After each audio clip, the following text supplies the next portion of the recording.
इस बीच में कई बच्चों से बात की तो वो क्या होता है कि कई बार आप बड़ा जो है वो गलत प्लानिंग कर लेते हैं। 1 ईयर और 2 ईयर में जो बेसिक फंडामेंटल होता है, 2 ईयर क्या होता है, जैसे आपको लगता है कि कई बार आप अपने बारे में सबसे गलत असेसमेंट करते हैं, तो टाइम मैनेजमेंट का जो फंडा है वो बिल्कुल अलग है। टाइम मैनेजमेंट का फंडा मेरे ख्याल से one of the most difficult फंडा है, हमारा सबसे डिफिकल्ट फंडा है टाइम मैनेज को लेके। सो मेंटरशिप में मैंने एक डायरी मेथड बताया था, आप में से कई लोगों ने देखा होगा, कई लोगों ने नहीं देखा होगा। वो डायरी में अभी चेक कर लूंगा, पता चल जाएगा। कितने लोगों ने सुबह की क्लास नहीं देखी? कितने लोगों ने नहीं देखी? ईमानदारी से बताओ। नहीं, अभी जो रेगुलर क्लास में आते हैं। क्यों, क्या हो गया आज? वो जो मेथड मैंने बताया, अगर उसको आप फॉलो करते हैं तो कभी भी आपको किसी भी दिन सिंगल डे का आपका जो है वो डाइवर्जन नहीं हो सकता। बस उसको रेगुलर करना है, मतलब आप एक एक चीज का हिसाब रख पाओगे कि आपकी एक दिन की प्रोडक्टिविटी क्या है। जो हम टाइम मैनेजमेंट की बात करते हैं, तो टाइम मैनेजमेंट बेसिकली हमें 1 ईयर और 2 ईयर बोथ हमें मैनेज करके चलना पड़ता है। जैसे फॉर एग्जांपल, जैसे अभी बाहर एक स्टूडेंट से बात कर रहे थे कि भाई हमने 2 साल तैयारी की या हम 1 साल का टारगेट लेकर आए, फिर पैसा कम हो गया तो हम 1 साल में करना चाहते हैं। तो बोला अजीब सा आपका सेटअप है। मैंने हमेशा जो है ये बात कही कि जब भी कोई चीज की तैयारी शुरू करो, कुछ भी करो, मैं कह रहा हूं घर भी बनाओ, तो घर कभी तुमने बनाते समय ऐसा सोचा होगा कि चलो पहले हम 2 मंजिला बनाएंगे, फिर अचानक से 1 मंजिल का ड्राइंग रूम छोड़ दिया, छत नहीं डलवाएंगे, दीवारें खड़ी कर देंगे, ऐसा होता है क्या? वो किसी आपके काम का है लेकिन आप यहां करते हैं। अभी बाहर यही चल रहा था। तो 2 साल किसके लिए है? एक्चुअली में यूपीएससी में आज समझो चाहे कल समझो, यूपीएससी में मिनिमम इतना टाइम लग जाता है। उसका सिलेबस की लेंथ ही इतनी ज्यादा है। भले चाहे आप 1 साल इंस्टीट्यूट में रहो, 1 साल अपने आप को रिफाइन करो, तैयार करो, या उसको जो पढ़ा है उसको बार बार रिवाइज करो, या उसको 0 से लेके चलो। कई बार हम बहुत हाइपोथेटिकल, आज की डेट में रील देख के बहुत हाइपोथेटिकल हो जाते हैं। रील सबसे ज्यादा आपका कल्याण कर रहा है आज की डेट में, ये जो शॉर्ट्स और रील्स हैं, कि 1 साल में बाबू आईएएस बन के ये पहुंच जाओगे, लबास ना देखता हूं ढेर सारी पोस्ट और चलती रहती है। बिल्कुल गलत तरीका है। जब भी हम कोई टाइम टेबल बनाए, प्रिपरेशन करें, सबसे पहले हम ये बात क्वेश्चन पूछे, where are we right now, हम इस समय कहां हैं। एग्जाम्पल लेता हूं, इसको बहुत ध्यान से और बहुत ही तरीके से समझो कि टाइम टेबल हमारा बेसिकली क्या है। हम अभी कहां हैं? फॉर एग्जाम्पल हम यहां से शुरू करते हैं, हम अभी कहां हैं?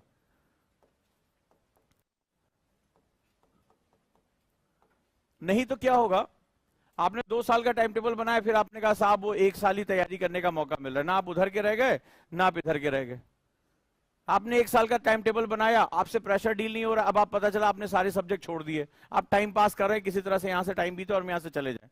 कई लोगों ने ये किया, आपसे टेस्ट के मार्क्स समझ नहीं रहे, आप 8-8 घंटा पढ़ाई नहीं कर पा रहे, आप गुरुकुल का शेड्यूल फॉलो नहीं कर पा रहे, तो फिर क्या होगा, आप ना उधर के रह जा रहे ना इधर के रह जा रहे हैं। तो आपको सबसे पहले क्वेश्चन पूछना अभी हम कहां हैं। फॉर एग्जाम्पल 2 तरह के स्टूडेंट हैं। एक स्टूडेंट ए है जिसके घर का माहौल अलग है, उसको एजुकेशन बहुत अच्छी मिली है, एनसीईआरटी अच्छे से पढ़ाई गई है, अच्छे टीचर हैं, अच्छा जो है उसका एजुकेशनल बैकग्राउंड है, पेरेंट्स बड़े अवेयर हैं। मेरे को फोन आते हैं पेरेंट्स के, हिंदू बचपन से पढ़ा रहे हैं, उसके घर में जो है वो पापा अच्छे खासे गवर्नमेंट पोस्ट पे हैं, और वो क्या उनके घर में कोई ब्यूरोक्रेट है, तो वो लोग पढ़ा रहे हैं अच्छे से, उनको मैपिंग अच्छे से कराई जा रही है, उनको न्यूज़पेपर पढ़ना आता है, उनकी वोकैबुलरी बहुत अच्छी है, करिकुलर एक्टिविटीज बहुत अच्छी, बहुत से स्कूल्स में ऐसा होता है, वो पब्लिक स्पीकिंग कर रहे हैं, वो डिबेट क्लब में जा रहे हैं, उनको एक्सपोजर मिल रहा है। तो एक स्टूडेंट ए हो गया, दूसरा स्टूडेंट बी है। पहले यहां समझो, अब मैंने लास्ट क्लास में बताया था, एक थोड़ा सा फंडामेंटल दिया था, अब इसको समझो कि जब हम 12th तक थे, हमें सिविक्स नाम का एक सब्जेक्ट पढ़ना था, सामाजिक विज्ञान, सोशल साइंस, यही पढ़ना था। मैंने आपसे एक ईमानदारी से कहा था कि आपने उसको किस तरह से पढ़ा था। आप मुझे लॉजिक बताइए, जब ये सब्जेक्ट आपका था तो क्या आपने बड़ा मन लगा के पढ़ा था उसको? एक छोटा सा आपको मैथमेटिक्स दिखाया था आपको, यही था ना, किसी तरह से पढ़ के निकल जाओ, फिर अच्छा पढ़ने वाला है मैथ्स ले लेना, साइंस ले लेना। हमारी फैमिली में उस सब्जेक्ट को लेकर किस तरह की अवधारणा थी, किस तरह का कॉन्सेप्ट था हमारे यहाँ? It's very poor subject. ये आर्ट्स का सब्जेक्ट है किसी तरह, जो हमने पढ़ा भी तो क्या पढ़ा, हमने खाली प्लासी का युद्ध कब हुआ, महात्मा गांधी यहां कब आए, बस हमने फैक्ट्स रटा। पढ़ाने वाला टीचर भी कहता था भाई इससे तुम्हारा भविष्य नहीं बनेगा, भविष्य बनेगा गणित लेने से, मैथ्स लेने से, विज्ञान लेने से, हाँ या ना? या कॉमर्स लेने से, जिससे नौकरी तुम्हें मिल जाए। बताओ किसने सिविक्स बड़े मन से पढ़ी है क्लास अपने स्कूल में? हमारे तो पता भी नहीं चला हमने क्या लिखा। बहुत अधिक होता था तो राइटिंग करनी पड़ती थी, सुंदर राइटिंग होनी चाहिए। मास्टर साहब एक गाइड बुक देके चले जाते थे, टीचर बोले इसको लिख डालो यहां से यहां तक, हम लिखते रहते थे। और कॉपी भी चेक होती थी, तो उसी बेसिस पे अगर आपने ये लिख दिया भाई प्लासी का युद्ध इतने समय में हुआ वॉर, तो आपने क्या हुआ वो टिक, हाँ बिल्कुल सन सही होने चाहिए, आर्टिकल सही होने चाहिए, बस वो बस टिक हो गया, वेरी गुड शाबाश, राइटिंग अच्छी है। और ये टीचर ये सिखाता था कि इसमें जो राइटिंग अच्छी होनी चाहिए, यही था ना। और इसके बाद किसी तरह से आपने 8th के बाद वो पिंड छूट गया आपका, डन, ऐसे ही पढ़ा होगा। या किसी ने रात दिन उसमें एकदम झोंक दिया था खुद को, जैसे मैथ्स में झोंकते थे। मैथ्स की ट्यूशन, इसकी तो ट्यूशन भी लोग नहीं लगाते। मैथ्स की ट्यूशन लगती है, इंग्लिश की ट्यूशन लगती है, बायोलॉजी की ट्यूशन लगती थी ना। कभी तुमने लगाई सिविक्स की ट्यूशन? हाँ लगाई। अरे ये तो यार पास कर लेंगे, कुंजी से पढ़ के होता था कि नहीं होता गाइड बुक से। और वही सब्जेक्ट आज तुम्हारे लाइफ को डिसाइड करने जा रहा है, बोलो हाँ या ना। आज यही हिस्ट्री, यही ज्योग्राफी, यही पॉलिटी, यही जो हमारा सारे सेगमेंट्स हैं, यही आज तुम्हारा जो करियर बनाने जा रहे हैं। इसमें भी तुम्हें देश के सबसे टॉप ब्रेन से लड़ाई लड़नी है। अब बताओ, आपको सबसे पहले कुछ टाइम लगता है इसके ब्रेन, जो आपका माइंडसेट है, ये माइंडसेट बहुत बड़ा विज्ञान है, इसको तोड़ने में लगता है, क्योंकि आपको सालों तक ट्रेनिंग करके भेजा गया है कि this is not relevant subject. जब तुम्हारा इसका बेस बनाने का टाइम था तब तुम्हें बताया गया था इसको किसी तरीके से पास करना है। पापा मम्मी भी कहते थे यार इसमें इतना टाइम क्यों लगा रहे हो, टाइम लगाओ जिससे तुम्हारी कल आईआईटी में पहुंच जाओ, कल नीट में पहुंच जाओ, हाँ या ना। ट्यूशन के लिए पैसे भी उसी सब्जेक्ट के लिए मिलते थे जिसका मार्केट वैल्यू है। और उसके बाद जब आप 12th भी कर ले गए तो समाज ने आपको 3-4 कैटेगरी में बांट दिया। ये साइंस वाला है, अच्छे मार्क्स वाला साइंस लेता है, मैथ्स या बायोलॉजी। मीडियम वाला कॉमर्स लेता है, जो सबसे नीचे रह गया उसके घर वाले शादी ब्याह में बताते भी नहीं कि इसने क्या पढ़ाई की है, बीए कर रहा है, आर्ट्स वाला है। ऐसा नहीं कि सब कोई खराब है, लेकिन ये हमारे समाज की हायरार्की है। अब यहां पर क्या है, हमारे माइंडसेट पे बहुत कुछ डिपेंड करता है कि जो सब्जेक्ट लीस्ट इंपॉर्टेंट था आज मोस्ट इंपॉर्टेंट हो गया। आप क्या होता है इसको कॉप अप नहीं कर पाते हो।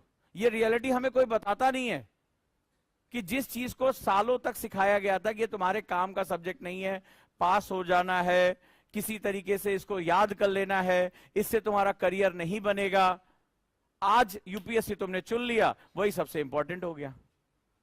फिर 9th में आने के बाद जिन्होंने साइंस लेना था, मैथ लेना था, कॉमर्स लेना, उन्होंने अपना रास्ता पकड़ लिया। फिर वो आपका अरे यार छुट्टी मिली यार, ये अकबर बीरबल मेरी समझ में नहीं आता, ऐसे बात करते थे यार, बहुत रटना पड़ता था। तो आपने 9th के उसको छोड़ दिया, अब सालों बाद ये फिर वापस आया है। अब आप इसको कॉप अप नहीं कर पा रहे हो, क्योंकि जैसे आप इसको टच कर रहे हो यहां पे भी आप क्या करते हो, क्यों आप 360 की क्लास में फंस रहे हो? क्योंकि जब टीचर आपको पढ़ा रहा है तो वो पुरानी यादें आपके सामने आ रही है, यार ज्योग्राफी है इसमें मुझे फैक्ट्स रटने हैं। क्यों हमसे स्टूडेंट कहता है कि सर हमें फैक्ट्स लिखाइए, तो मैं इसमें सोचता था कि जब ये जानता, अगर इसने 4 साल के भी पेपर उठा के देख लेगा, इसको समझ में आएगा सब एनालिटिकल क्वेश्चन आ रहे हैं, तो ये फैक्ट क्यों चिल्लाता है? क्यों ये जो ऐसी बुक्स उठाता है जिसमें फैक्ट ज्यादा लिखे होते हैं, क्यों इससे जब एनालिसिस करो तो इसको नींद आने लगती है? तो मैंने बड़ा जब इस पर बहुत विचार किया, बहुत शोध किया, तब समझ में आया कि ये रूट जो है वो बचपन से ऐसे खराब। मैंने खुद अपना जो एनालाइज किया तो मुझे यही बहुत देर तक याद नहीं आ रहा था कि सोशल साइंस मैंने किस क्लास में पढ़ी थी। मुझे बस इतना याद आ रहा था कि एक बार बड़ी मार पड़ी थी राइटिंग ठीक करने के लिए, और हमारे जो प्रिंसिपल थे वो वही पढ़ाते थे, वो ऐसे लेके चले जाते, ये किताब यहां से यहां तक लिख डालो। तो मैं बड़ी देर तक अपनी मेमोरी में याद करने की कोशिश करता रहा कि मैंने पढ़ा कौन कौन सा टॉपिक था, मुझे याद ही नहीं आ रहा है, नहीं याद आ रहा है। तो अब आप ये सोचो, इसी को मैंने कहा था एजुकेशनल पैराडॉक्स। तो जब तक आप इसके लिए खुद को तैयार नहीं करोगे तब तक ये काम नहीं होगा। इसीलिए मैंने कहा कि अपनी वास्तविकता को समझो। इसीलिए आप जब कोई भी सब्जेक्ट आता है वो पुरानी यादें आपकी निकल आती हैं कि भाई ये ज्योग्राफी है इसको रटना है, हिस्ट्री है इसको रटना है, पॉलिटी इसको रटना है, और आप उसके पीछे लग जाते हो। तो आप जैसे ही मैं कहता हूं कि नहीं एनालिसिस करनी है, प्रेजेंट से जोड़ना है, उसी समय आपको घबराहट शुरू हो जाती है। यही कारण है कि आपका पढ़ा हुआ सब्जेक्ट 360 डिग्री में आपकी ऐसी तैसी कर रहा है। मैं नहीं कर रहा हूं, आप खुद कर रहे हैं कि मैंने पढ़ा फिर भी मुझे नहीं आ रहा है, उसका सबसे बड़ा कारण है कि पढ़ते समय आपकी वो जो 6th 7th 8th क्लास की मेमोरी थी, वो आपकी मेमोरी डीप रूटेड है। वो सालों, 3 साल बताइए, 4 साल आपकी प्रैक्टिस ऐसे हुई है, मैं अचानक से कहां 1 महीने में उसको बदल दूंगा। 4 साल आपने इस तरह से निकाले हैं, या शायद 5 साल निकाले हैं इसी तरह से पढ़ के। तो अब वो चीज है कि ये दो स्टूडेंट के बीच का अंतर समझिए। अब ये वेल एजुकेटेड है, ठीक है, इसको अवेयरनेस है। आजकल पेरेंट्स तो इतना अवेयर हैं कि 12th के बाद ही कहां मेरा बच्चा जाएगा पहले से डिसाइड हो जाता है। 11th 12th, आप कभी मेरे YouTube के कमेंट देखा करो, सर मैं 11th क्लास में आईएएस की तैयारी करना चाहता हूं, सर मैं 12th क्लास में आईएएस की तैयारी करना चाहता हूं। अभी से ही आप तो बहुत लेट हो गए हैं। तो अब उस कंडीशन में क्या होगा, जो सबसे इंपॉर्टेंट फंडामेंटल है, उस फंडामेंटल को समझने के लिए हमें यह समझना पड़ेगा कि एक्चुअली हम कहां हैं। प्लानिंग कहां से होती है? प्लानिंग होती है आपकी अपनी पावर से, ठीक है। तो पावर मेरी क्या है, यह समझना बड़ा जरूरी है। अब इन दोनों में कोई बराबरी है? इन दोनों में कोई बराबरी है? आप यहां आने के बाद पहली बार मैप उठाते हैं, और मैप में भी जहां दिमाग लगता है आप उसको बंद कर देते हैं। मैंने कितनी बार कहा कि मैपिंग जरूर करिए, कि आप न्यूज़पेपर खोलिए तो उसके साथ मैप जरूर खोल लीजिए। आप नहीं करते हैं, नहीं करते ना, बहुत कम लोग।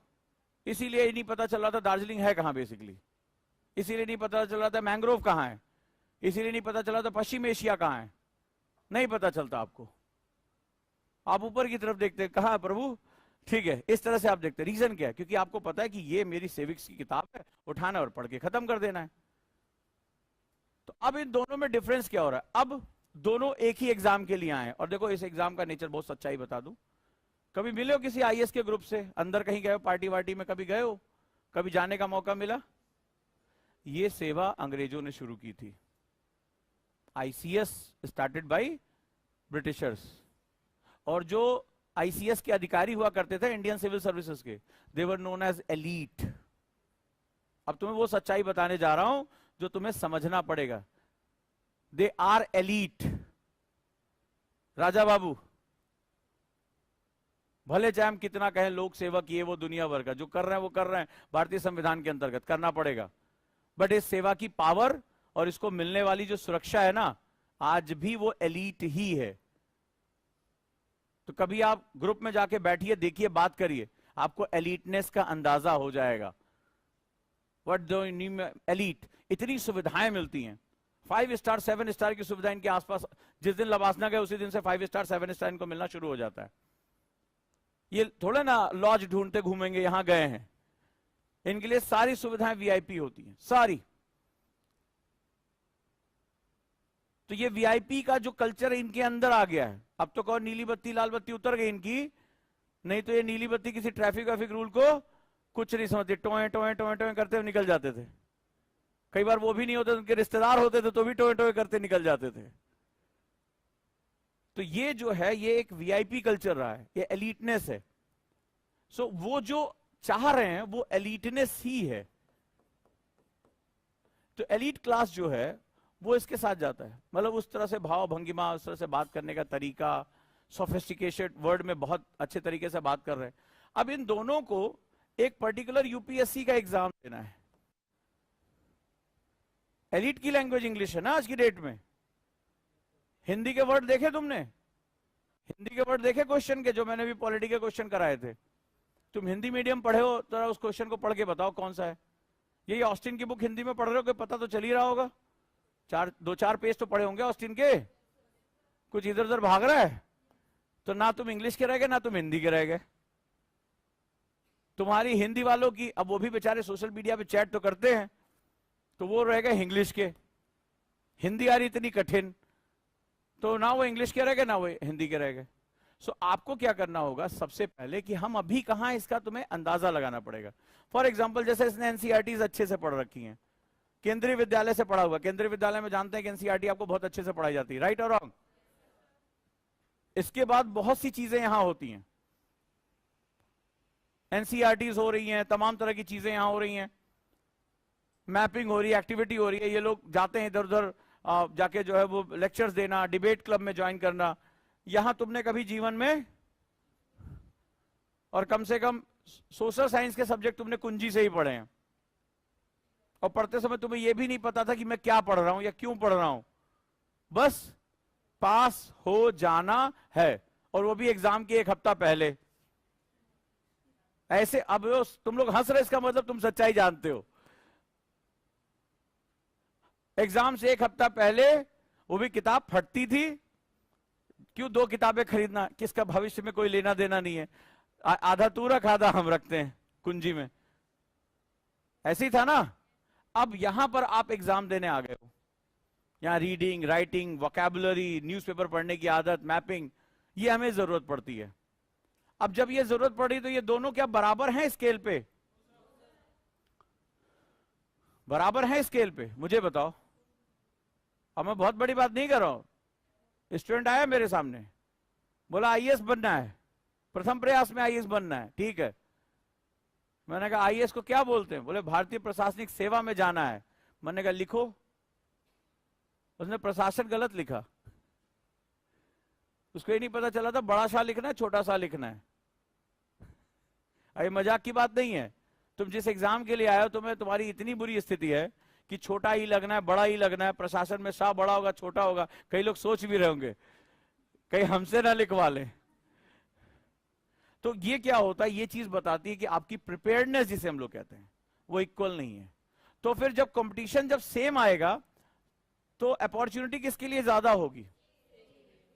ए के लिए या बी के लिए? अब तुम्हारे पास खुद जवाब है।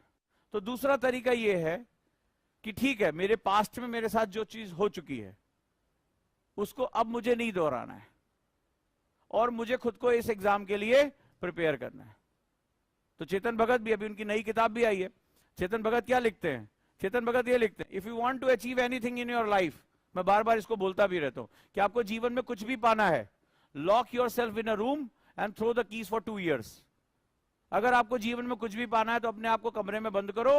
कमरे में बंद करने का मतलब एक सिस्टम के अंदर डालो और 2 साल के लिए चाबी उठाकर फेंक दो कि बाहरी दुनिया से तुम्हारा कोई मतलब नहीं है। तो जहां पहुंचना चाहोगे पहुंच जाओगे। जो आज का इंडियन कॉम्पिटेटिव सिस्टम है उसके हिसाब से 2 साल अपने आप को कट ऑफ करो। रात दिन, सुबह का सूरज, रात का सूरज, तुम्हें कुछ पता नहीं है।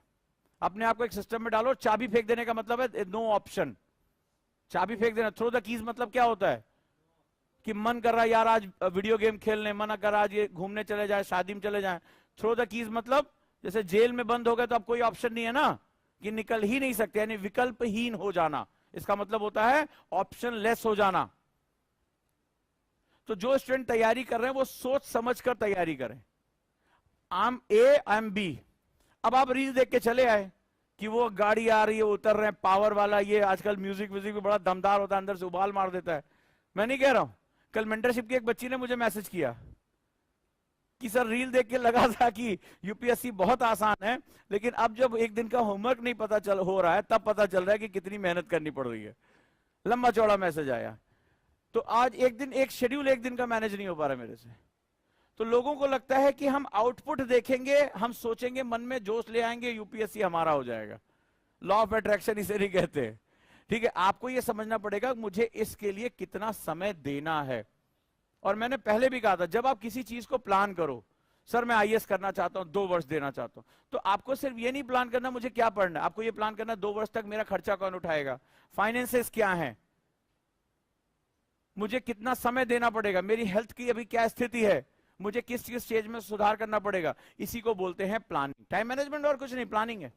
तो जिसकी प्लानिंग जितनी एक्यूरेट होगी, कुछ भी हो जाए मुझे हटना नहीं, एक बार मैं उतर गए मैदान में हटना नहीं है, वो स्टूडेंट का सिलेक्शन बहुत आसान हो जाता है। यूपीएससी में कंपटीशन ही नहीं है। 1-2 फेज हैं, उसके 1-2 फेज के बाद कंपटीशन ही नहीं है। इसी क्लास में देखो, गुरुकुल में हर बच्चे ने कसम खाई थी। मैंने पूछा था रेगुलर क्लास में आओगे? हां सर आएंगे। रोज क्लास करोगे? हां सर करेंगे। लाइब्रेरी में बैठोगे? हां सर बैठेंगे।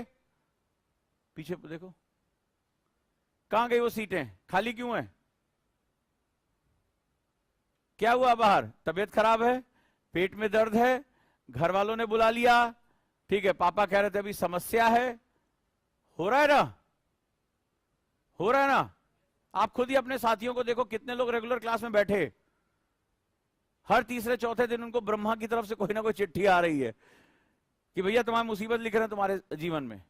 जो घर जा रहा है वो जल्दी आ नहीं रहा है, और आपको बनना आईएएस, तो ये जो थ्योरेटिकल और प्रैक्टिकल के बीच का जो डिफरेंस है ना, उसको आप केवल अपनी स्किल से भर सकते हो और कुछ नहीं।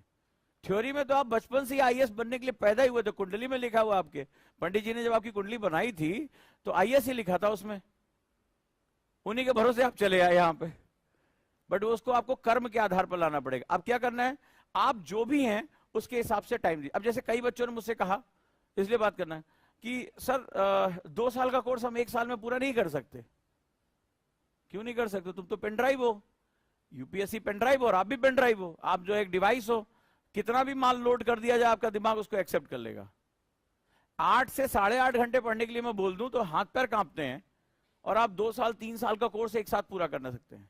एक साथ आप ऑप्शनल, कल किसी ने मुझे मैसेज किया 4 सब्जेक्ट जीएस के एक साथ कर रहे हैं, वो भगवान जाने वो कर क्या रहे होंगे।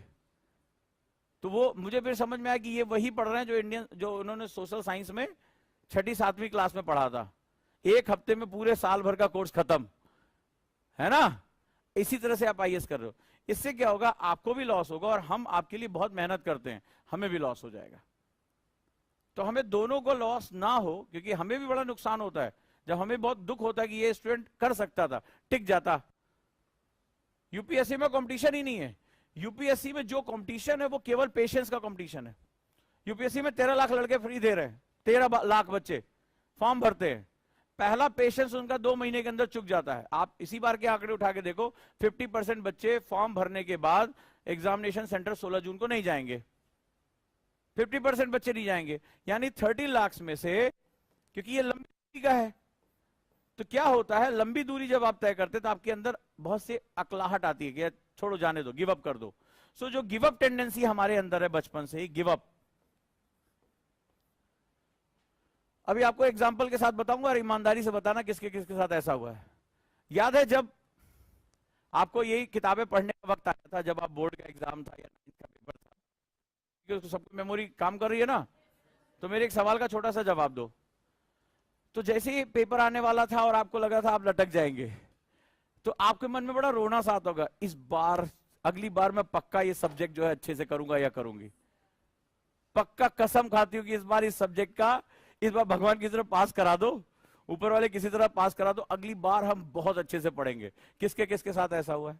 किसी ना किसी सब्जेक्ट में कसम खाई होगी, मन में बहुत रिग्रेट हुआ होगा, काश हमने 15-20 दिन पहले अच्छे से पढ़ लिया होता, 15 दिन मिल जाता ना, ये कर देते वो कर देते, इतना परसेंट हो जाता। इस बार तो प्रभु बस पास करा दो, मम्मी बहुत चप्पल चप्पल धोएंगी। ठीक, आपने कसम भी खाई होगी, वादा भी किया होगा, रोए भी होंगे, डायरी में भी लिखा होगा, जो जैसी आदत है। लेकिन जिस दिन तुम एग्जाम देकर आए कि हो गया और पेपर में लग रहा है पास हो जाओगे, कहां गया तुम्हारी कसमें, तुम्हारे वादे? ओ किताब इधर, बैग इधर, हो गया बोर्ड खत्म। 15 दिन घर में बोला गया, अरे भाई आगे, अरे अब कोई तैयारी नहीं, अब सिर्फ रेस्ट होगा, टीवी होगी, वीडियो गेम होगा, निकालो मम्मी सब वीडियो गेम, आइसक्रीम, कॉमिक्स। हमारे समय कॉमिक्स हमारे लिए जुनून था।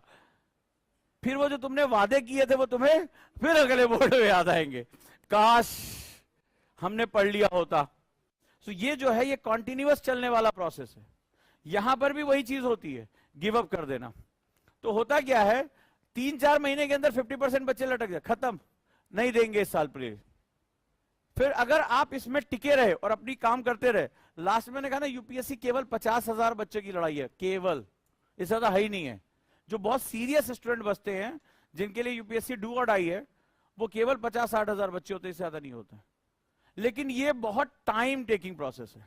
फॉर एग्जाम्पल तुम्हें बता रहा हूं, तुम अपने दोस्तों के बीच में जानते होंगे कि फर्स्ट अटेम्प्ट देने से पहले कई लोगों का बैग पैक हो गया, हाँ या ना? जो आपके हॉस्टल में थे, जो आपके साथ थे, कि अभी प्रीलिम्स का चेहरा भी नहीं देखा, कसमें खा के आए थे, जोश में थे, जुनून में थे, कोई लड़कर आया था, कोई कुछ करके आया था, और कई लोगों का बैग पैक हो गया। कई लोगों का प्रीलिम्स के बाद बैग पैक हो जाएगा, वो चले जाएंगे। तो आप इनकी लिस्ट बनाओ, तो आप देखोगे आपके साथ बहुत ज्यादा लोग रुक नहीं रहे। अगर आप इस एग्जाम में रुके रह गए, टिके रह गए, अंगद का पैर जमा के, तो एग्जाम आपका है, बड़े आराम से सिलेक्शन आपका होगा, बड़े आराम से। जिनका सिलेक्शन होता है कोई अद्वितीय लोग नहीं होते, बड़े सिंपल से लोग होते हैं, बट वो टिके रहते हैं और एक बार हो गया तो मैंने उस दिन लाइन कही थी ना कि दुनिया ताने इंसान को मारती है, आईएएस को नहीं मारती है। दुनिया हंसी उड़ाएगी इंसानों की, आईएएस की हंसी नहीं उड़ाई जाती है। आईएएस आपको उड़ा के रख देगा। तो जिस दिन तुम्हारे नाम के साथ आईएएस या आईपीएस लग गया, उस दिन तुम्हारी हंसी मजाक उड़ाने की हिम्मत किसी, जब तक तुम इंसान हो तभी तक तुम्हारी हंसी उड़ाई जा रही है। सो ये फिलॉसफी आपको समझनी पड़ेगी। आप 3 अटेम्प्ट बाद 4 अटेम्प्ट बाद आईएएस बन गए तो उनकी कहानियां अचानक से बदल जाएगी। आपको गोद में जब उठाया था उन्होंने, तभी भविष्यवाणी कर दी थी कि ये बहुत टैलेंटेड है। तो आपको टिके रहना पड़ेगा, बस ये याद रखिए। और मैंने देखा है कि ज्यादातर टैलेंट इसी वजह से बेकार हो जाते हैं कि वो उतना पेशेंस कैलकुलेट करके नहीं आते हैं। या तो वो अपनी वजह से नहीं आते, उनकी परिस्थितियां अच्छी नहीं होती हैं। ये एक स्टूडेंट है मेरे, 6ठी बार में आईएएस बने। तो हुआ क्या, उससे पहले 2 उन्होंने इंटरव्यू दिए, नहीं हुआ। तो अब लास्ट अटेम्प्ट बचा था, 6th अटेम्प्ट। घर में पैसे की कमी, पिताजी 3री क्लास तक पढ़े थे, घर में खपरेल का मकान।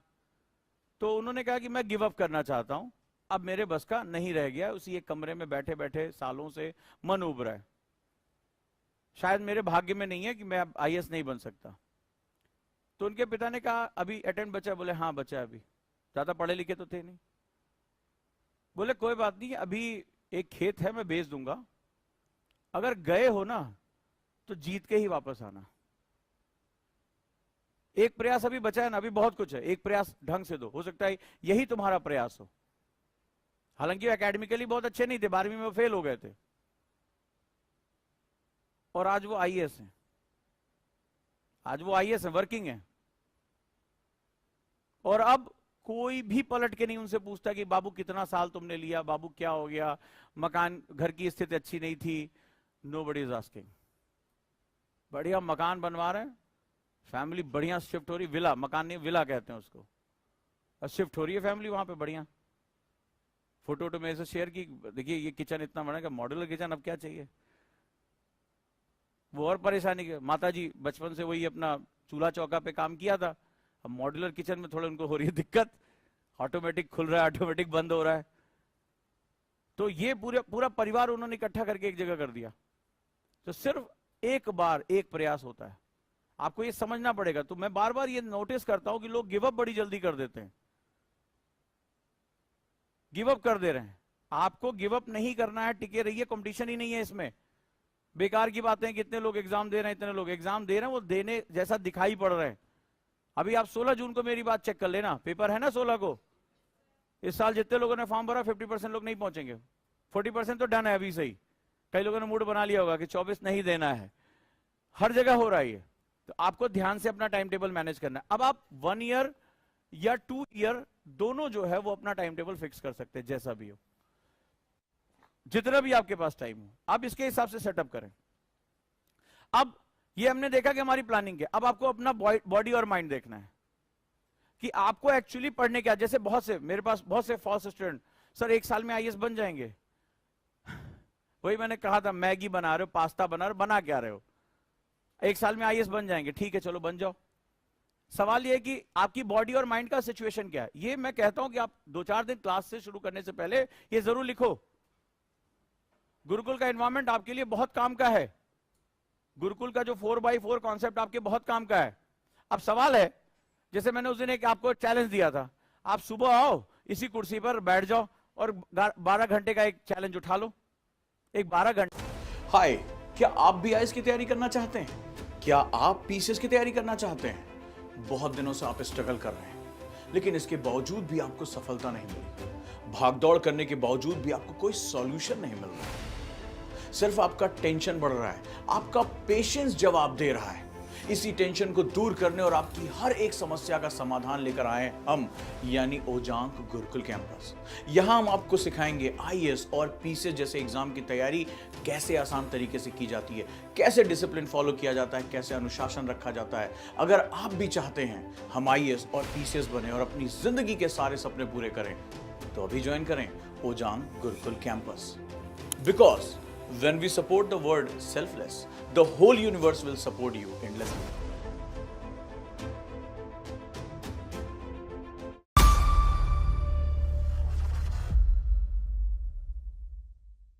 सभी के लिए 12 घंटे का चैलेंज उठा लो और देखो 12 घंटे तुम यहां बैठ पा रहे हो कि नहीं बैठ पा रहे हो। 12 घंटे घड़ी देख के चैलेंज कर लो, हम कैमरा लगा देते हैं, आप में से 8-10 लोग जो भी है सेलेक्ट कर लें कि 12 घंटा बैठेंगे, सुबह 8 से रात 8, और चैलेंज करके देख लो क्या दिक्कत है। भाई टीना डाबी को 11th क्लास से 5 साल लगे, टीना डाबी रेगुलर 8 घंटे पढ़ती थी, सीरियस प्रिपरेशन उनकी 3 साल की थी। आप तो 1 साल में बनना चाह रहे हो तो 12 घंटे तो पढ़ोगे, आप 3 दिन 12 घंटे सुबह 8 से रात 8 बजे आप यहां बैठ जाओ, कौन मना कर रहा है। और जो कुछ भी हो रहा डायरी में लिख दो, तीसरे दिन डायरी में लिखने भर का तुम्हारे पास जान नहीं बचेगी। तो सवाल यह है where is your body and where is your mind. अब 12 घंटे मान लो किसी तरह मेरे डर से बैठ भी गए थोड़ी देर, अब पता चला गाल पे हाथ रख के हो, आंसर तो नहीं आ रहे हैं, थोड़ी देर टहल आए क्या, एक खाना बन गया, लेट तो नहीं हो जाएगा, क्या बना है खाने में, अब आप उससे दुनिया भर की जानकारी ले रहे हो। चलें थोड़ी देर कोल्ड ड्रिंक पिए हैं, नीचे दुकान खुली है क्या, होता है ना आपके साथ, होता है कि नहीं होता है। फिर आपका मन, आपका शरीर बेचारा किसी तरफ बंधा हुआ है, मन आपका यहां नहीं है। तो जब तक आपकी बॉडी और आपका माइंड दोनों एक जगह नहीं होगा, बॉडी प्लस माइंड, तब तक वो आपके 8-9 घंटे 10 घंटे बैठने का कोई मतलब नहीं। टाइम टेबल हम बनाते हैं, ऐसा लगता है दूसरे को दिखाना है कि कौन कितना क्रूरतम टाइम टेबल मुझे दिखाएगा, मैं उसको अवार्ड दूंगा कि आपने तो सर सांस भी लेना बंद कर दिया 24 घंटे, very good, keep it up, आगे बढ़िए। लोग ऐसा टाइम टेबल बनाते हैं। तो आपको अपने हिसाब से, अपने लिए बना रहे हो ना, वेयर यू आर। अब सपोज दैट मैं आपको एक मैथमेटिक्स देख रहा हूं, अगर आप 6 बॉडी एंड माइंड दोनों के साथ आप एक एवरेज निकालो, जो मैंने आज डायरी मेथड सुबह बताया बस वही कर लो, तो उसमें मैंने आपको प्रोडक्टिविटी बताया कि 1 घंटा बैठो तो that is not calculated as 1 hour, it is calculated as जितने मिनट आपने पढ़ा। और 1 हफ्ते के अंदर आपकी बॉडी माइंड पता चल जाएगा, 1 हफ्ते के अंदर, कि आप बेसिकली 6 आवर पढ़ रहे हो, 7 आवर पढ़ रहे हो, 5 आवर पढ़ रहे हो, रेगुलर पढ़ रहे हो। रेगुलर भी बहुत जरूरी, मान लो आपने एक 36 आवर का जो है टारगेट रखा पूरे हफ्ते भर में, 2 दिन आपने ड्रॉप कर दिया, मतलब आपने पढ़ा ही नहीं, कभी बीमार पड़ गए, कभी कुछ, एक तो बीमार पड़ना बड़ा शौक हो रखा है, तो आपके 6-6 12 घंटे निकल गए। 12 घंटे कैसे पूरा करोगे। तो where you are it is very important, जो भी आप टाइम टेबल बनाओ। अब मुझे पता है कि एवरेज अगर मैं 8 आवर्स पढ़ता हूं या 9 आवर्स पढ़ता हूं तो भी मिनिमम 1 साल मुझे लगेगा।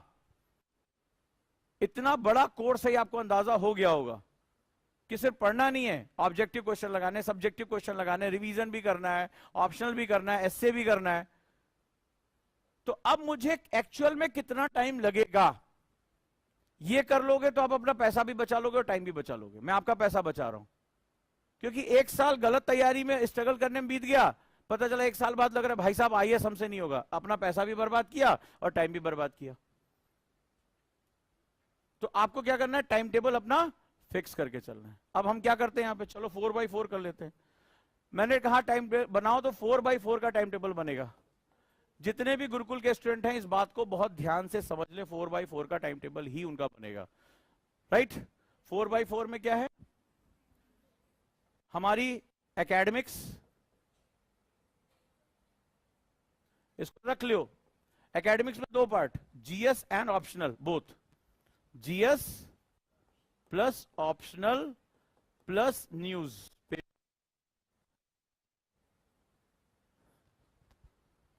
डन। दूसरा फिजिकल हेल्थ। किसको किसको अब अंदाजा हो गया होगा कि फिजिकल हेल्थ उनकी सबसे बड़ी समस्या है। हर दूसरे तीसरे दिन शरीर साथ छोड़ दे रहा है, हो रहा है ना। और जब छोड़ दे रहा है तो उसके बाद वापस लौटना और बड़ा मुश्किल काम हो रहा है, कई लोग तो लौटे ही नहीं। फिजिकल हेल्थ ये टाइम टेबल है। मेंटल हेल्थ, सब परेशान है लेकिन परेशान की तरह घूम रहे हैं, सर होगा कि नहीं होगा, डर लग रहा है, पसीना आ रहा है। मेंटल हेल्थ, फोकस नहीं हो पा रहा है, ध्यान नहीं लग रहा है, किसी ने कुछ बोल दिया तो अपना रोने बैठ गए, अरे बोल दिया, अपने आप को अंदर से स्ट्रांग बनाओ। और स्पिरिचुअल, स्पिरिचुअल के बारे में मैंने तुमसे इससे पहले भी डिस्कस किया था। जैसे अब देखिए कल हमारे स्टूडेंट हैं, किन्होंने कल पौधा लगाया था, एक बार ताली हो जाए, कहा तो पूरी क्लास के लिए था। कल मैंने बोला था ना कि एक संडे अगर हमने एक पौधा लगा दिया मान लो, तो वो भी हमारी अचीवमेंट है। हमने नेचर को क्या दिया? स्पिरिचुअलिटी इज ऑल अबाउट कि आंख बंद करके ओम चिल्लाना नहीं है। स्पिरिचुअलिटी इज अबाउट अपने पर्पस को जानना होता है, बहुत बड़ी चीज होती है।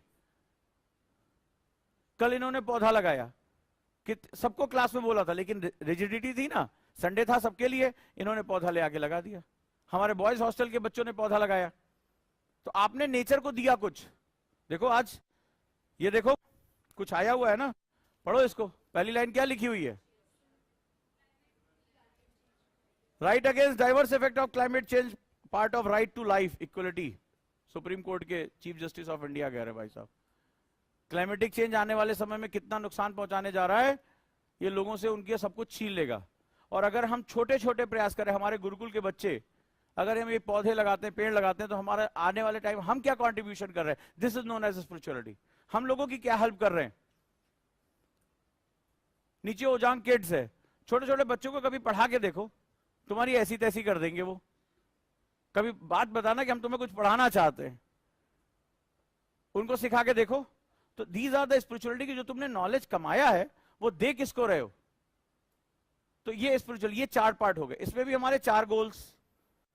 लॉन्ग टर्म जिसके तुम मास्टर हो, लॉन्ग टर्म 1 साल का 2 साल का जो गोल। अब कैसे बनना है लॉन्ग टर्म, ये तुम देखो कि वाकई में मुझे 1 साल में करना है या 2 साल में करना है। आप चाहते हो तो आपका बस चले तो अगले महीने आप आईएएस बन के निकल जाओ, ठीक है। तो प्यार से अपनी मेंटल और अपनी फिजिकल हेल्थ के हिसाब से इसको मैनेज करो। दूसरा, मिड टर्म गोल, क्या क्या मैं कर लूंगा, अपने स्किल सेट बनाओ कि 6 महीने बाद या 12 महीने बाद मेरे क्या क्या चीजें पूरी हो जाएंगी, मुझे कौन कौन से स्किल सेट्स आने चाहिए, ठीक है। इसके बाद शॉर्ट टर्म गोल, इस वीक का मेरा गोल क्या होना चाहिए, और इसके बाद इमीडिएट गोल, आज का मेरा क्या गोल होना चाहिए। अब इसमें भी बड़ा पैराडॉक्स है। जैसे हमारे एक बच्ची आई, बोले सेल्फ स्टडी का टाइम नहीं मिल पा रहा। मैंने कहा ये होता क्या है? बोले अलग से पढ़ने के लिए समय चाहिए। क्यों? तो फिर कोचिंग क्यों ज्वाइन की तुमने, क्लास क्यों ज्वाइन किया? तो बोले आज सुबह जैसे मैं टाइम टेबल बता, बोले मैं क्लास जाता हूं। किसी ने क्वेश्चन पूछा था ना, तो क्लास का टाइम आपकी पढ़ाई का टाइम नहीं है क्या? हम क्लास में तुमसे लूडो खिलवाते हो, रमी सर्किल बनवाते, तुमसे करवाते क्या हम लोग? सो क्लास का टाइम तो सबसे इंपॉर्टेंट टाइम है भाई। जो तुम 10 किताबें पढ़ के सीखोगे वो हम तुम्हें शॉर्ट टाइम में बताते हैं, तो वो तो तुम सबसे ज्यादा हम तुम्हारा कॉन्सेप्ट क्लियर कर रहे हैं। तो इस क्लास को इतना, क्योंकि स्कूल से तुम यही करके आए हो, अब वो तुम यहां करने लगे हो। तो जो सेल्फ स्टडी होती है, अगर तुमने कोई क्लास ज्वाइन कर लिया है, तो सेल्फ स्टडी का मतलब होता है सिंपल सा कि मेरे टीचर ने मुझे जो पढ़ाया है मुझे उस पर रिफाइन करना है, क्वेश्चंस लगाने हैं प्री और मेंस के, खत्म, रिवीजन करना है। इससे ज्यादा सेल्फ स्टडी मतलब और कुछ नहीं होता है। क्लास के साथ मुझे चलना है। ऐसा ना हो कि ज्योग्राफी खत्म हो जाए और हमारा जो बिस्मिल्लाह भी नहीं हो रहा है, तो दिक्कत हो जाएगी वहां पे, ठीक है। तुम्हारी अभी हवा चलनी भी शुरू नहीं हुई, उधर जो है पता चला भारत का भूगोल समाप्ति की तरफ चला गया, तो वो नहीं होना चाहिए। आपकी जिम्मेदारी सेल्फ स्टडी का मतलब ही है रिफाइन करना। तभी तो आपने एक कॉस्ट लगाई है यहाँ पे आने के लिए, तो उसका महत्व तो समझो। और जब क्लास में बैठो तो पूरी ताकत से लिखते रहो जो कुछ भी बताया जा रहा है। तो ये 4x4 का सेटअप आपको तैयार करना है अपने हिसाब से, कि हमें इस तरह से अपना टाइम मैनेज करना। और जो कुछ भी है, एक बहुत बड़ा नियम याद रख लो, टाइम ही तुम्हारा मित्र है और टाइम ही तुम्हारा शत्रु है, दोनों कुछ यही है। और टाइम मैनेजमेंट का एक ही प्रिंसिपल मैंने अभी जीवन में जाना, और वो है टाइम का डॉक्यूमेंटेशन करना। टाइम का डॉक्यूमेंटेशन अगर आपने कर लिया तो टाइम आपका। अब जो मंत्र मैं बताने जा रहा हूं, जो सुबह बताया था, फिर से कह रहा हूं, एक डायरी पुरानी सी खरीद लाओ यार, रद्दी के यहां से खरीद लाओ। कोई जरूरी नहीं कि 2024 की डायरी हो, सस्ती सी 10-15 रुपए की खरीद लाओ। 1 पेज डेली मुझे दे दो बस, उसमें जो कुछ भी कर्म कुकर्म कर रहे हो उसमें लिख दो बस, और अपना प्रोडक्टिविटी निकाल लो। मैं तुम्हें बता दूंगा तुम्हें क्या, कहां, किसकी इसकी जरूरत है। छोटा सा सुबह बताया था, डेट डालो आज की, उसमें मान लो 1 पेज, सिंपल सी पुरानी से कोई डायरी उठा लो। पिताजी को नहीं LIC मिलती रहती है, गिफ्ट पुरानी घर में पड़ी रहती है, वही उठा लो, कोई दिक्कत नहीं, अपने हिसाब से डेट डाल लो। सिंपल मैंने बताया था, अपने हिसाब से एक टाइम टेबल बनाओ। और गुरुकुल के बच्चे गुरुकुल के हिसाब से बनाएंगे, अपने हिसाब से बनाना ही नहीं है। और जितना कह रहा हूं बस उतना कर दो, क्योंकि आज मैंने 360 में कल किस्मत से क्या हुआ कि मेरा तबीयत रात में खराब हो गई, गुरुकुल के बच्चों से भी मेरी बात हुई और इस समय भी बहुत ज्यादा खराब है, तो बस मैंने अभी 2 ग्लास ग्लूकोज पिया और खुद से बस 5 मिनट बोला कि कोई दर्द नहीं हो रहा है, तो मैं क्लास पढ़ानी और अच्छे से पढ़ाना है। और कल जब बैठा तो न्यूज़पेपर में 360 मेरे दिमाग में आ गया। आज मैं तुम्हें न्यूज़पेपर 360 पढ़ाना सिखाऊंगा। और ये न्यूज़पेपर सबने पढ़ा है ना आज का? नहीं पढ़ा तो 10-15 मिनट पढ़ लेना। आज तुम्हें इसको बताऊंगा कि ये तुम्हारा आंसर राइटिंग या तुम्हारा मेंस का पेपर या प्री का पेपर कैसे बनता है। एक बार देख लेना, 10 मिनट का ब्रेक दूंगा, एक बार देख लेना इसको 360 कैसे पढ़ते हैं तुम्हें बताऊंगा। और लास्ट डिबेट से इसमें कितने क्वेश्चन आज के न्यूज़पेपर में ये भी बताऊंगा। तो 360 हम करंट अफेयर्स में यूज कर सकते हैं। आप देखना, अगर अच्छा लगे तो मुझे बताना। तो टाइम टेबल आपने लिखा, टाइम टेबल है ठीक है, 8, 9, 11 से 12 जो भी आपका टाइम टेबल है लिखो। इसके अगेंस्ट जो मुझे क्या चाहिए, प्रोक्रेस्टिनेशन तुम्हारा चाहिए। ठीक है कि भाई 8 बजे तुम एग्जैक्टली बैठ गए कि नहीं बैठे, या थोड़ा सा टाल मटोल करके 8-10 पे बैठे। तो यहां पर मैंने क्या बताया था सुबह कि आप इसमें एक्चुअल टाइम और लॉस दोनों लिखोगे। एक्चुअल टाइम तुम्हारा क्या है, मान लो तुमने कहा 20 मिनट मैंने पढ़ाई की या 40 मिनट पढ़ा, अपने आप से झूठ नहीं बोलना। तो एक तुम्हारा था टारगेट, टारगेट था कितना, 1 आवर इस शेड्यूल में। आपने पढ़ा कितना, 40 मिनट्स। लॉस कितना हुआ, 20 मिनट्स। ये आपको बनाना है, ये सारे सेटअप में करते जाना है। क्लियर? फिर इसके साथ मैंने आपको बताया था टास्क या टारगेट जो भी है, हमेशा डायरी में पहले से लिख के रखो। ये मेरा टाइम ज्योग्राफी के लिए, मेरा टाइम रिवीजन के लिए। क्योंकि अगर आपने ये नहीं किया ना तो आप पढ़ने बैठोगे लेकिन दिमाग कहेगा हिस्ट्री पहले करें, मूड नहीं कर रहा है, ना न्यूज़पेपर पढ़ लें। कितने लोगों के साथ ऐसा होता है कि अगर वो डिफाइन ना करे मेरा ये टाइम किसके लिए है, तो वो फिर कुछ भी कर रहे होते हैं। ईमानदारी से बताओ, 1, 2, 3, 4, 10, 15 ईमानदार वाले, ईमानदारी से, कि वो पढ़ने बैठ रहे हैं हो कुछ और रहा है। क्लियर?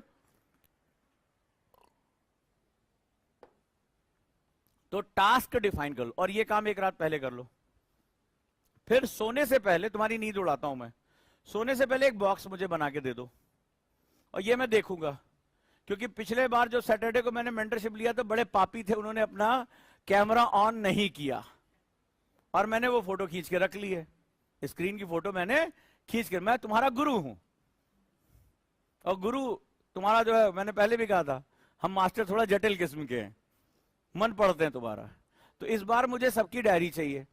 इसमें 2 चीज, पहली बात वीक का टारगेट रखोगे, हर वीक का टारगेट लेके चलो। हम 2 चीजों पे फोकस कर रहे हैं, एक इमीडिएट गोल और एक शॉर्ट टर्म गोल। ठीक है, हम 2 चीजों पे फोकस कर रहे हैं। इस वीक का टारगेट लो।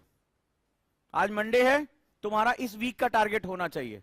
मैं तुम्हारा समय निकलवाऊंगा, देखो कैसे निकलेगा। ये जो भी लोग रोना रोते हैं कि साहब टाइम नहीं है, बहुत बिजी है, मैं टाइम निकलवा रहा हूं, बस मेरा मेथड फॉलो कर लो। ठीक, आप वीक का टारगेट बनाओ, 6 घंटे, 8 घंटे, 10 घंटे, या जो गुरुकुल में हम दे रहे हैं उतना मिनिमम, प्लस 2 आवर्स। गुरुकुल का टारगेट प्लस 2 आवर्स, ये आपका काम है।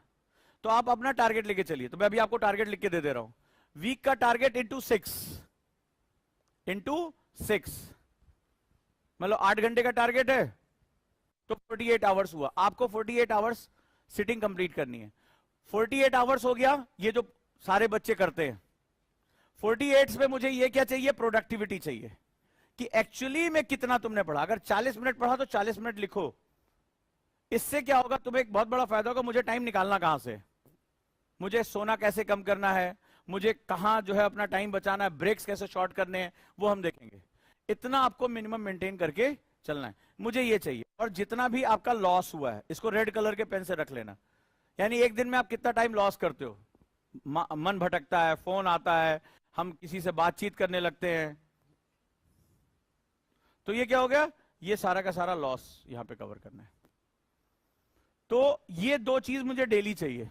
एक पेज आप करके देखो, जिन स्टूडेंट ने रेगुलर मेरे कहने पे किया है उनका एक फीडबैक बड़ा अजीब आया है। बोला सर हम इसकी तरफ देख नहीं, क्योंकि मैं इसको प्लॉट कराऊंगा अभी।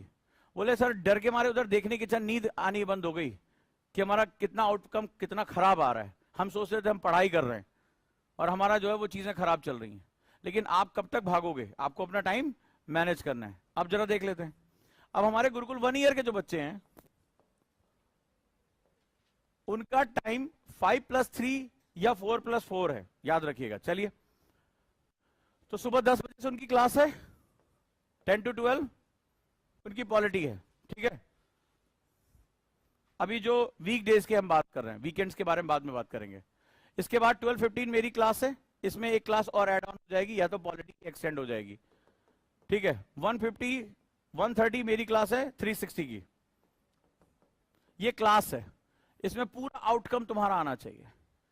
इट मे बी कि हम इसको एक्सटेंड कर दें, ठीक।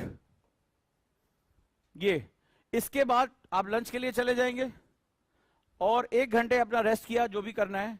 इसके बाद आप लाइब्रेरी के लिए बैठ जाएंगे। मैं देख रहा हूं कई लोग भाग जा रहे हैं, सिटिंग देनी है आपको, बैठो यार, यहां पे घूमते फिरते हम अपना आ जाएंगे, कोई दिक्कत नहीं है। आप लाइब्रेरी के लिए एक साथ ऐसे बैठे हो, बैठे रहो, नीचे जाके फर्स्ट फ्लोर वाले में सेगमेंट में बैठ जाओ, ठीक है।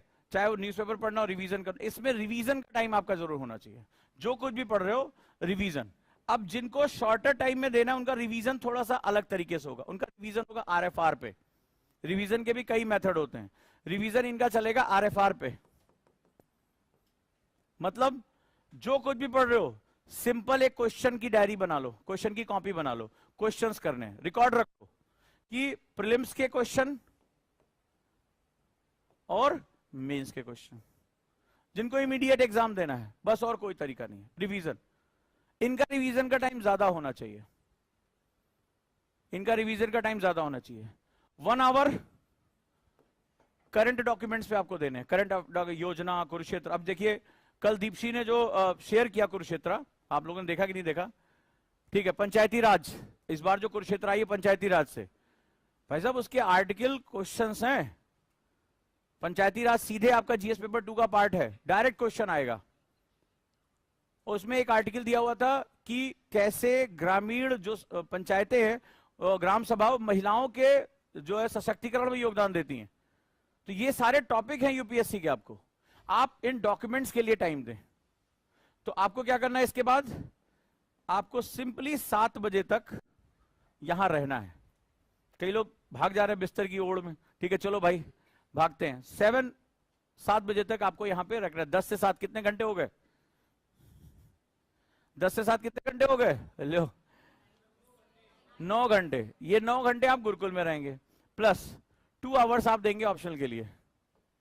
अगर अभी आप कर रहे हैं तो, और नहीं कर रहे हैं तो सिर्फ जिनको 24 देना है वो सिर्फ एक काम, आज मैंने सुबह टारगेट दिया था 150-200 क्वेश्चन लगा डालो। क्वेश्चन लगा डालो, पूरे हफ्ते भर हम उसी क्वेश्चन को खाएंगे। क्वेश्चन अटेम्प्ट कर डालो, जितने ऑब्जेक्टिव क्वेश्चन हो सके अटेम्प्ट कर डालो, जितने ज्यादा पॉसिबल हो सके। और खाना खाने के बाद उन्हें किसी से बात नहीं करनी है। जिनका भी प्रीलिम्स है, क्या करेंगे वो? फ्लैश कार्ड किसके किसके पास है? मोबाइल में किसके किसके पास है फ्लैश कार्ड्स?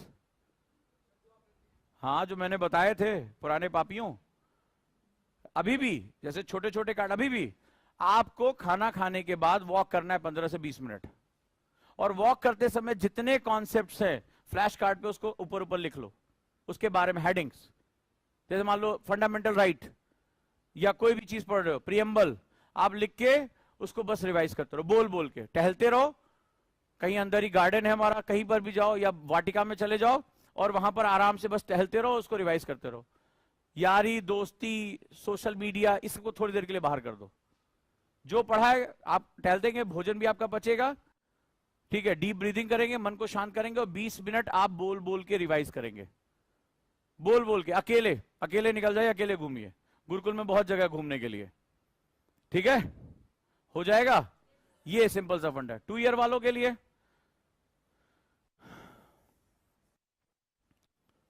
ये मॉर्निंग में लाइब्रेरी में बैठ जाएंगे, बड़े आराम से घूमते रहते ये भी। इनकी मॉर्निंग लाइब्रेरी शुरू हो जाएगी। कैंपस में 8 घंटे रहेंगे वो, ठीक है, कैंपस में वो 8 घंटे रहेंगे। मेरी 360 से उनकी क्लास शुरू होगी और शाम तक उनकी क्लास जाएगी, ठीक है। 6:30 बजे 7 बजे तक वो क्लास जाएगी। तो ये आपको मॉर्निंग में लाइब्रेरी का सेशन है और इवनिंग में ये। जिनका इमीडिएट है वो मॉर्निंग में क्लास करेंगे और शाम को लाइब्रेरी करेंगे। डन है? तो गुरुकुल इसीलिए आपको अब खींचेगा 8 से 9 घंटे। लेकिन ये डिसिप्लिन मैंने पहले भी कहा था कि अब आप थोड़े से बड़े हो गए हो शारीरिक रूप से, तो हम बहुत ज्यादा कुटाई पिटाई करने में थोड़ा सा हमें आनंद तो आएगा, आपको नहीं आएगा। आप इसको दिल पे ले सकते हो, हर्ट हो सकते हो, क्योंकि पिछले कई सालों से आपकी कायदे से कुटाई पिटाई हुई नहीं है। तो आप डिसिप्लिन के लिए स्वयं से आगे आओ, क्योंकि ये सारा जो हो रहा है वो किसके लिए हो रहा है? थोड़ी देर के लिए समझो किसके लिए हो रहा है। और अगर तुम सब कुछ खुद के लिए प्लान कर सकते थे तो यहां आए क्यों? एक सवाल है। और यहां अगर तुमने गलती की तो जो आदमी गलत डिसीजन ले रहा है वो अपनी गलती पे पश्चाताप क्यों नहीं कर रहा है? दोनों चीजें। और अगर यहां आ गए हो तो यही के हिसाब से चलो ना। हम सेल्फ स्टडी करेंगे, हमें अपने रूम में स्टडी करने, हमें पता है तुम्हारे रूम में कौन सी स्टडी होती है, ठीक है? कैसे आप दीवार के सहारे पीठ लगा के बैठते हो, धीरे धीरे धीरे धीरे कब आपके खर्राटे जो है कमरे में गूंज रहे होते हैं, है ना? कितनी देर चकल्लस चलती है, बैठके होती हैं, वो सब नहीं करना है। बॉडी को आदत डालो। तो ये टाइम टेबल सबके लिए समझ में आ गया? तो 2 ईयर वाले भी सुबह आ जाएंगे लाइब्रेरी में, और उनका फर्स्ट हाफ में लंच के बाद उनकी क्लास शुरू हो जाएगी। क्लियर? और आप लोगों का, आप क्लास करेंगे और फिर यहां से जाएंगे नहीं। बस एक चैलेंज दे रहा हूं, 12 घंटे बैठ तो जाओ एक दिन, पता चल जाएगा। इतना पढ़ना पड़ेगा तुम्हें एक साल, 12 घंटे तुम्हें रेगुलर पढ़ना चाहिए, 6 दिन कम से कम मिनिमम। अब तुम देख लो कितने दिन लोग बैठ सकते, कितने लोग बैठेंगे 12 घंटे चैलेंज में? हम वीडियो लगवा दें? हमारे एक बड़े मेधावी छात्र ने कहा कि सर मैं 75 डेज का चैलेंज ले रहा हूं गुरुकुल में। तो मैं सोच रहा हूं 3 चैलेंज कर देते हैं गुरुकुल में। एक 75 डेज स्टडी चैलेंज, एक हमारे स्टूडेंट बहुत अच्छा योग करते हैं, सूर्य नमस्कार चैलेंज इनका कर देते हैं। 75 डेज में आप कितना सूर्य नमस्कार कर सकते हैं। और एक मेडिटेशन का चैलेंज शुरू कर देते हैं स्पिरिचुअल एंड मेंटल हेल्थ को लेके। ठीक है, तो ग्रुप बना देते हैं कौन कौन चैलेंज अपना डील करेगा। रेडी? तो 12 घंटा बैठे गुरुकुल में, आ जाएं सुबह किसी दिन 8 बजे आ जाएं, और रात में 8 बजे तक। पक्का? देख लो, एक पेपर पे साइन कर दो और घर वालों को बता दो कि जो भी कुछ होगा उसके जिम्मेदार हम स्वयं हैं। 12 घंटा चैलेंज लोगे? रेडी? तो चलो, कब से शुरू करें? मंदिर मस्जिद जहां जहां जाना है चले जाओ। देखो कुछ लोग सोच रहे हैं ईद के बाद रखिए जरा, है ना? वो देखो मैं मन पढ़ता हूं भाई। हाँ, क्या हुआ? कब से? कब से? अब कोई जवाब ही नहीं दे रहा। रुद्र, कब से? हैं? क्यों? 12 घंटे पढ़ोगे तो पढ़ाई से दूर थोड़े न हो जाओगे। 12 घंटे नहीं पढ़ा जाएगा, फिर इतना ज्ञान क्यों? भाई जिनका 24 में एग्जाम है, जिनको जून में एग्जाम देना है, उनके लिए तो ये 12 घंटा कम है। उनकी आंखें इस समय सूजी होती हैं, वो 4-5 घंटे ज्यादा सो ही नहीं पाते हैं। उन्हें नहाना इस समय जो है सीरियस स्टूडेंट, उसका चेहरा ही अलग होता है इस समय। ये जो तुम बाल में एकदम चमक वमक डाले हो, ये सब होता ही नहीं, हो एकदम पागल से दिखते हैं। दाढ़ी वाड़ी बड़ी होगी, आंखें सूजी होंगी, पैजामे में घूम रहे होंगे एकदम। इस समय उनकी बस केवल और केवल पढ़ाई चल रही है, जिनको सीरियस इस समय एग्जाम देना है। और तुम्हें 24 देना, तुम कह रहे हो 12 घंटा नहीं पढ़ा जाएगा। क्या बोला था अभी देखो सामने हो जाएंगे, सब प्रैक्टिकल दिखाते हैं।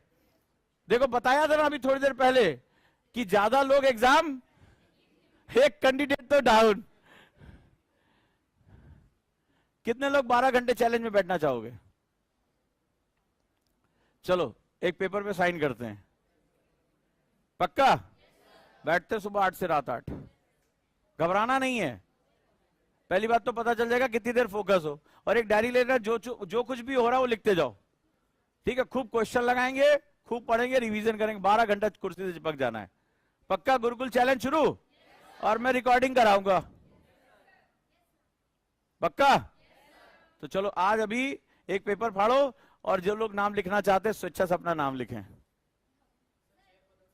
हैं? अब चेयर क्या करोगे? क्यों? यहां बैठना है 12 घंटा, सुबह 8 बजे यहां से ये खुल जाएगा। आप चाहे तो रुई की गद्दी बनवा लें, ये मैं आपको सुविधा दे रहा हूं। आप एक जो है वो जाके 100-150 रुपए का फोम आता है, आप ले लें, मैं आपको इतनी सुविधा दे सकता हूं। हैं? बस हो गया, आप एक फोम लेके घूमे और अगर आप 12 घंटा बैठेंगे तो आप ऑटोमेटिकली फोम हो जाएंगे। आप ट्राई तो करिए। कितने लोग हैं चैलेंज में? अब देख रहे हैं हाथ कम। पक्का? सुबह 8 से रात 8? पक्का? डन? चलो, गुरुकुल के स्टूडेंट इतिहास रचने जा रहे हैं, ठीक है? हैं? हाँ, ब्रेक मिलेगा, ब्रेक, स्ट्रेचिंग। ब्रेक में मैं बताता रहूंगा तुम्हें क्या करना है। आपको कुछ भी हो जाए 12 घंटा इस चेयर पे बैठना है। डन? सोच लो, 5 मिनट का टाइम दे रहा हूं। 360 की क्लास शुरू होने जा रही है, ठीक है? आज वैसे भी काफी लोग जो है इसमें पिटेंगे, तो आज इससे पहले पेपर पे नाम लिख के दो। 12 घंटा चैलेंज कौन डील करेगा? क्या चाहते हो? क्या मिले? क्या चाहते हो भाई? एक तो लबासना की टी शर्ट रखी हुई है, एक लबासना की टी शर्ट रखी हुई है, 2 है मेरे पास, और लबासना का साइन किया हुआ कार्ड है जो उनका हेरिटेज कार्ड होता है। लबासना की लीजेसी उसमें पूरी लिखी होती है, तो मैं वहां से लेकर आया हूं लबासना से। तो वो टी शर्ट अपने आप में, ये जो यहां लिखा होता है ना, वो बहुत बड़ी पावर होती है, उसको पाने के लिए आदमी पागल हो जाता है। तो वो टी शर्ट मैं गिफ्ट करूंगा, ठीक? वो कार्ड में गिफ्ट करूंगा जिसने 12 घंटे का चैलेंज, लेकिन एक दिन नहीं करना है, मैं पहले बता दूं। 75 डेज? फिर तो पक्का। देखो, विकेट गिरने लगे, कई लोगों के तो रिश्ते टूट जाएंगे। हाल ही में बने रिश्ते कई लोगों के टूट जाएंगे, क्योंकि फोन उठेगा नहीं। सोच लो, समझ लो, 5 मिनट का टाइम है। तो गुरुकुल जिस मकसद से बनाया गया उसको पाने की कोशिश करते हैं। और आप भी कैमरा लगाइए, ठीक है? और रिकॉर्ड होना चाहिए, और आप लोगों के पास टाइमर होना चाहिए, डायरी होनी चाहिए। ईमानदारी से, कुछ नहीं होगा, यही बैठना है, मोटिवेशनल किताबें लाके दूंगा, उसको पढ़ लेना। कुर्सी नहीं छोड़नी है, इलेक्शन का टाइम है, कुर्सी नहीं छोड़नी है, ठीक है? पक्का? सुबह 8 से 8? डन? Very good. तो चलो जरा देखते हैं किसमें कितना है दम है। हाँ, एक पेपर पे नाम लिख के दो तो 12 घंटे। 2 साल वालों के लिए 2 घंटे की छूट, 10 घंटे।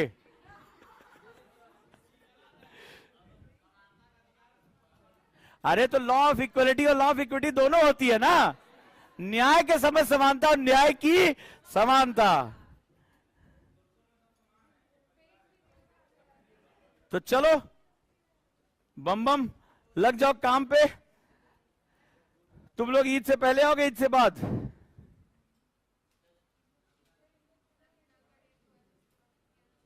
हाँ, करो, देखते हैं, ट्राई तो करो। पहले दिन के बाद हो सकता है 3-4 दिन की छुट्टी हो जाए। आ जाओ भैया, अब मजा आएगा गुरुकुल में। हाँ, रेडी?